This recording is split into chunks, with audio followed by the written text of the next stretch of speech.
Hey everyone, thanks so much for being here today. I'm quynh-anh, and if you're new, I make videos about books sometimes. So today we are going to be tier ranking the relationships in two of Sarah J Maas's book series, A Throne of Glass and A Court of Thorns and Roses.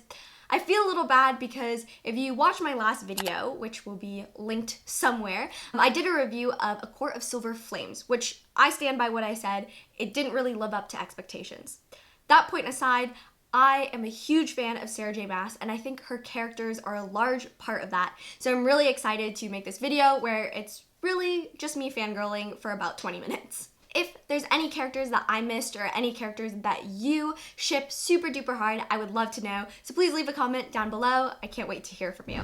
So as you may expect from this kind of video, there are going to be spoilers up until the end of both the Throne of Glass series as well as the A Court of Thorns and Roses series. However, I've done my best to divvy up the characters, so there will be timestamps down below, and you should be able to watch whichever series and characters that you have finished reading up to. Okay, so today's categories, starting from best to worst, are written in the stars, like Rhysand stars, the best stars in the universe. Then the second one is kind of an honorary category, get a glowy friendship bracelet now. So obviously if you read A Court of Silver Flames, you know what I'm referencing for in this one, but this category is really specifically for those friendships that I just thought were god tier, but they aren't romantic relationships, so I didn't want to put them in written in the stars. The third category is as it should be. These are characters that I absolutely love together. They're probably not my favorite in the Sarah J Maas worlds, but they are definitely still shippable characters and ship-worthy characters.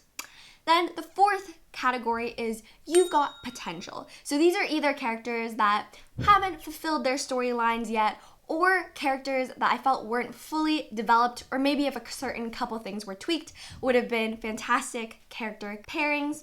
The next category is good for you. I think you're a cool couple. I don't see anything super problematic with you, but I also wasn't going to bat for you. And finally, the last character is as if, because these are just the characters that I really don't like, and whenever they showed up on my page, I probably just skimmed over their part real quick. To kick things off, we are going to start with the Throne of Glass series, so if you haven't finished the series through Kingdom of Ash, then I would recommend not watching this part of the video. But if you have read the ACOTAR series, that will be linked down below. So our first couple, of course, is Aelin and Rowan. So I loved Aelin and Rowan. I think that their enemies to lovers trope, I enjoyed it. They weren't super problematic. I'm gonna put them. There are relationships that I like more, but Aelin and Rowan are really great. I'm gonna put them as written in the stars. They have such great character development, and the reason why I love them so much as a couple is because individually they stand well as characters. I felt like their storylines weren't super tied to each other in the sense of when they were separated, they were still their own individual beings, and so they're written in the stars. They were made for each other. We're just gonna put that up there. So the next pairing is probably my favorite in the whole entire series, and that is Aelin and Fenris.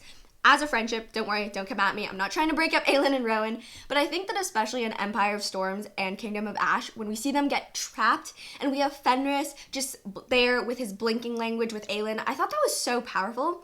And also, I don't mean to say anything, but I'm just saying when Rowan was watching Aelin get whipped in Heir of Fire, he couldn't break the blood bond with Maeve, and when Lorcan was watching Elide suffer, he couldn't break the blood bond either, or the blood oath, I'm sorry, I seem like a fake fan, it's the blood oath, sorry, but Aelin and Fenris, and when Cairn is torturing her, Fenris is able to break the blood oath and save Aelin, and we stand him for that. Fenris is one of my favorite characters for sure.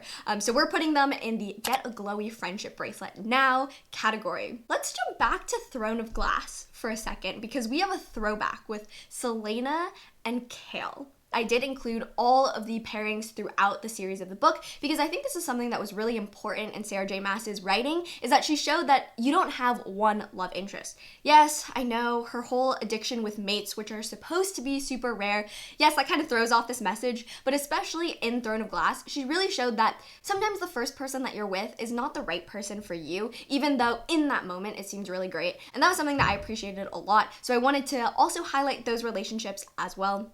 However, I was never Selene. Wait, what is their ship name? I think their ship name is Kelena. I don't know. I wasn't a fan, so I didn't really read much with their ship name in it. So I'm gonna put them in as if. Kale, to me, he's still like, I still don't really like Kale. Yes, he was kind of redeemed in Tower of Dawn, but if you've watched my January wrap-up video, you know that's probably one of the only few books in that series that I don't reread. When I read it the first time, it was really good. Like, Tower of Dawn was a very good book, and it was very integral to the plot line, but in terms of rereading, I didn't like Kale enough to reread it.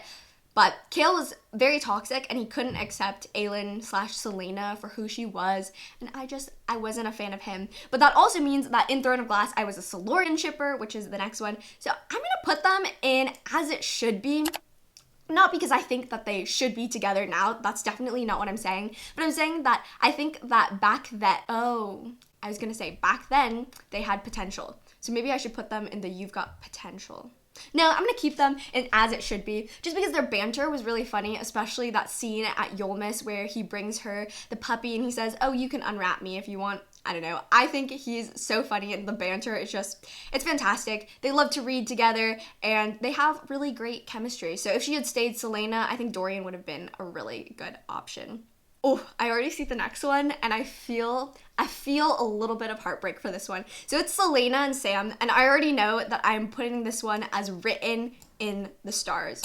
I know that obviously Aelin and Rowan are there, but I think Sam comes from a very different part of Aelin/Selena's life, and he died so young, but I loved their relationship in Assassin's Blade.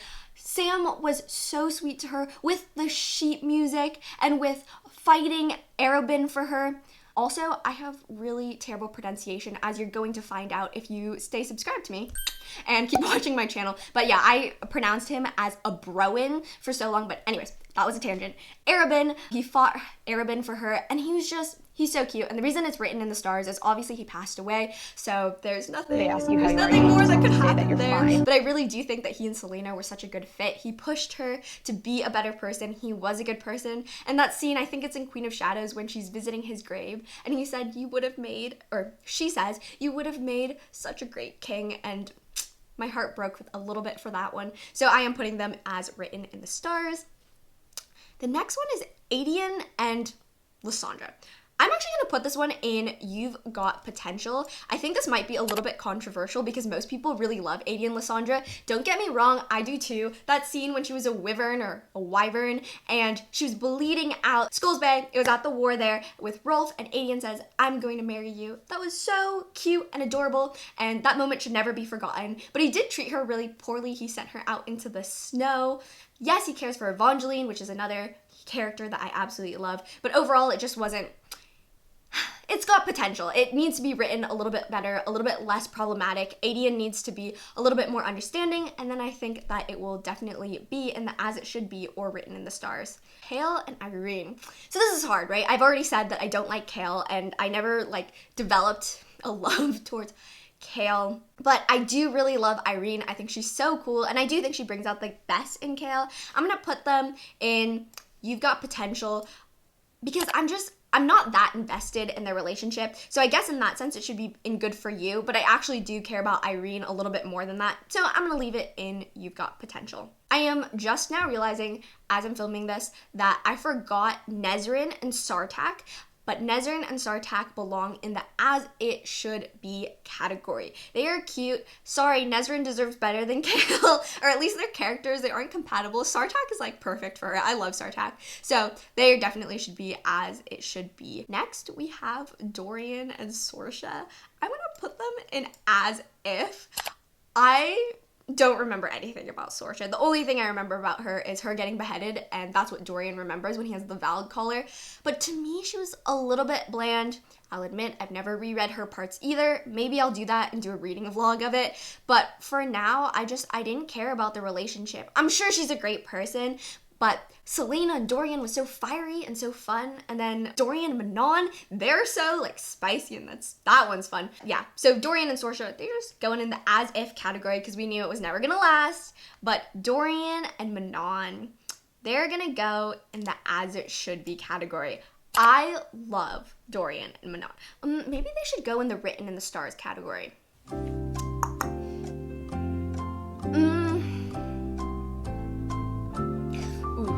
know.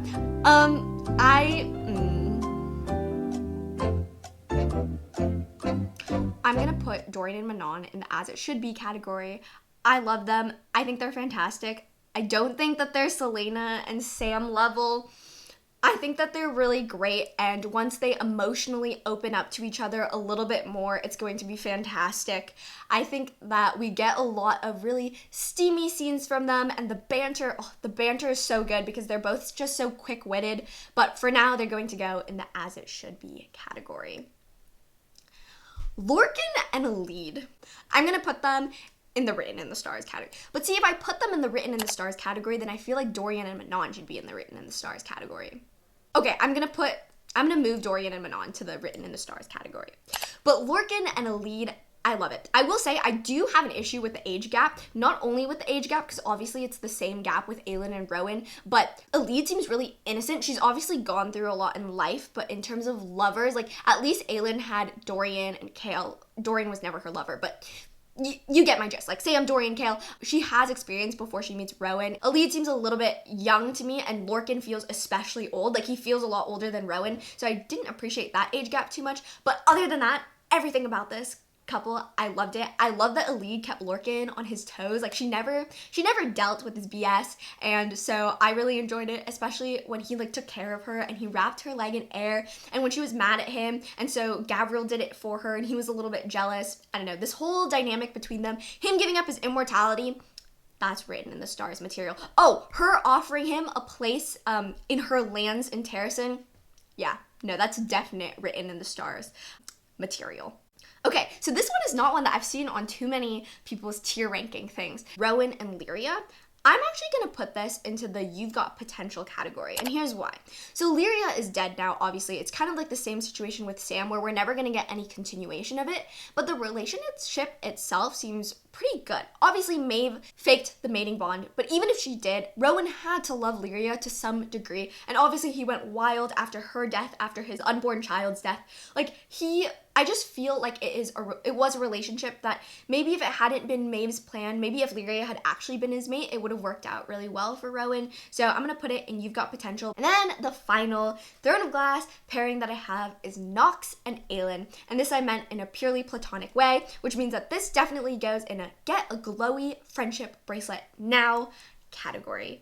Nox and Aelin, they reminded me kind of like the Stoll brothers in Percy Jackson, the son of Hermes. They were so mischievous, and they were in this like competition of assassins, and yet they managed to be so witty and upbeat. And Nox obviously comes back as a messenger when Aelin's not there, and I wish we could have gotten a reunion. That's probably one of the things. Like, I wish we could have gotten a reunion with Aelin and Ilias, Aelin and Nox. I don't remember if we got one from Aelin and Ansel, but just all of the people that we met during her Throne of Glass and Assassin's Blade days. I wish we could have gotten that, but their friendship is definitely one that I think is amazing. So that about wraps it up for the Throne of Glass series. Now we're segueing into the ACOTAR series. Hello. Actually, this concludes the video.